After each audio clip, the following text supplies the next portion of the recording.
নমস্কার বন্ধুরা, আমি পলাশ। আপনারা দেখছেন আমারই চ্যানেল কয়েন ক্লাস পলাশ। কাকা কোথা থেকে এসছো? মেদিনীপুর ময়না থেকে হ্যাঁ, তা কটার সময় বেরিয়েছিলে?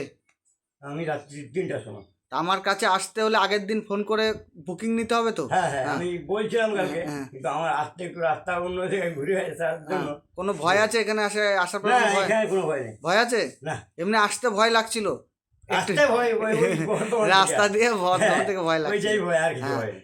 তা দাদার নাম কি? আমার নাম দীপক বেড়া। দীপক বেড়া। হ্যাঁ। আপনার ডিস্ট্রিক্ট কোথায়? পূর্ব মেদিনীপুর। গ্রামের নাম বলেন। বর্মানন্দপুর, ময়না বর্মানন্দপুর। ময়না বরবন্দপুর। কোনো ওইখানের লোককে এখানে যদি আসতে চাই বন্ধুরা, তাহলে তুমি কি বার্তা দিতে চাই? ও আসবে, কোনো অসুবিধা? কোনো অসুবিধা আছে? ট্রেন দিয়ে আসলে সুবিধা, আমি অন্য ধার দিয়ে ঘুরে যাচ্ছি বলে দেখি। তা এই দাদা মেদিনীপুর থেকে এসছে, দাদার কালেকশনগুলো দেখবো। তা দাদা কিছু কালেকশন নিয়ে এসছে, আমি দেখে নেবো এর মধ্যে রিয়ার এসকেআর কি আছে। দাদা আপনার মাল আমি এক একটা করে ধরে ধরে দেখলাম তো, এক একটা করে ডেট ধরে ধরে দেখবো, ঠিক আছে? কোনো অসুবিধা নেই। কেউর মতো না যে আপনার গড়ে পয়সা চলে যাবে সেই সব কোনো ব্যাপার নেই। এক একটা করে মাল ধরে ধরে ধরে ধরে আপনার দেখে আমি বলে দেবো যে দাদা কি আছে না আছে। তা কেন তুমি প্রচুর অনেক দূর থেকে এসছো, ঠিক আছে?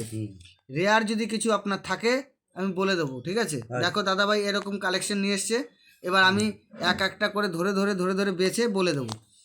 কিন্তু আমি মাল দেখতে দেখতে একটা এই যে দাদা দুটো মাল এনেছে। একটা এই যে 5 টাকার কয়েন দেখতে পাচ্ছ বন্ধুরা, এই যে 5 টাকার যে কয়েনটা, এই কয়েনটা স্টিলের, এটা মিউল আছে। এই কয়েনটা দাদার একটা আমি দেখতে পেয়েছি মাল দেখতে দেখতে। আর এই একটা মাল, এই মালটাও মোটামুটি এসকেআরের খাতায় পড়ে। তা এই মালগুলো দেখতে পেয়েছি, এবার মালগুলো আমার দেখতে হবে। আর আর কিছু এই যে দাদা তামার পয়সা নিয়ে এসছে, এই পয়সাগুলি এইরকম কন্ডিশনে খুব ভ্যালু হয় না, বুঝতে পেরেছো দাদা? এরকম কন্ডিশনে খুব ভ্যালু হয় না। তা বন্ধুদের উদ্দেশ্যে বলছি, ভালো দেখে এরকম কয়েন আনবে। আর এগুলো সব হচ্ছে এইরকম টাইপের কন্ডিশনে মাল চলে না। তা দাদা অনেক দূর থেকে এসছে, ঘাবড়ে গেছে। তা আমি একটু দাদার মালগুলো সুন্দর করে দেখে নেবো, এক একটা করে ধরে ধরে ধরে ধরে দেখবো। তা দেখি দাদার এর মধ্যে কিছু অনেক দূর থেকে এসছে, কিছু রেয়ার আমি বের করতে পারিনি। কিছু 5 টাকার কয়েন নিয়ে এসছে এই যে দাদা, এই যে কিছু 5 টাকার কয়েন নিয়ে এসছে। তো এই যে দাদা এই মালগুলো নিয়ে এসছে, তা আমি দেখবো, দেখি দাদার কত দূর কি আমি বের করতে পারি দাদার মাল, ঠিক আছে? তা কিছু কয়েন নিয়ে এসছে, এই যে রাজার এই কয়েনগুলো, এই যে বন্ধুরা এই যে কয়েনগুলো নিয়ে এসছে, এই কয়েনগুলো দেখতে পাচ্ছ যে 47-এর কয়েন। এই কয়েনগুলো একটু আমি ধরে ধরে দেখবো, যদি কিছু রেয়ার থাকে তাহলে এর মধ্যে কিছু যদি রেয়ার থাকে অনেকটা পয়সা হবে। আর যদি রেয়ার না থাকে তাও দাদা এই কয়েনগুলো 10 টাকা 15 টাকা 20 টাকা পর্যন্ত পেতে পারে এই কয়েনগুলি।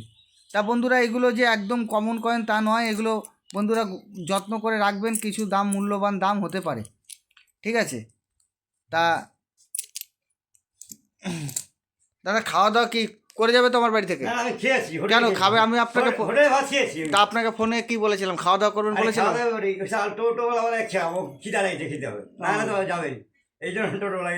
ঠিক আছে দাদার কালেকশন মোটামুটি দেখে নিলাম, এবার ধরে ধরে দেখবো। তা বন্ধুরা যারা আসতে চাইছো আমার স্ক্রিনে দেওয়া নাম্বারে যোগাযোগ করবে। তা বন্ধুদের উদ্দেশ্যে বলছি, আপনারা যদি আসেন বাজার চলতি কয়েন নিয়ে আসবেন না। ভালো ভালো যদি ওল্ড কারেন্সি যদি থাকে যোগাযোগ করবেন। তা এই দাদাভাই যেরকম কালেকশন নিয়ে এসছে এর মধ্যে আমি বেছে দেখি মূল্যবান কিছু পাওয়া যায় কি না। তা আমি কিছু বেছেছি, ওই 2-4টে দেখালাম, আরও বাজবো, এখনও লাট পড়ে আছে। তা দাদা আমি তো সব মাল নিই না, যেগুলো রেয়ার এসকেআর সেগুলোই তো নেবো। হ্যাঁ ঠিক আছে। হ্যাঁ, আর বাজার চলতি কয়েন নিয়ে আসলে বিক্রি হবে না? হবে। হ্যাঁ সেটাই হচ্ছে কথা। তা বন্ধুরা ভালো থাকবে, নমস্কার, জয় হিন্দ।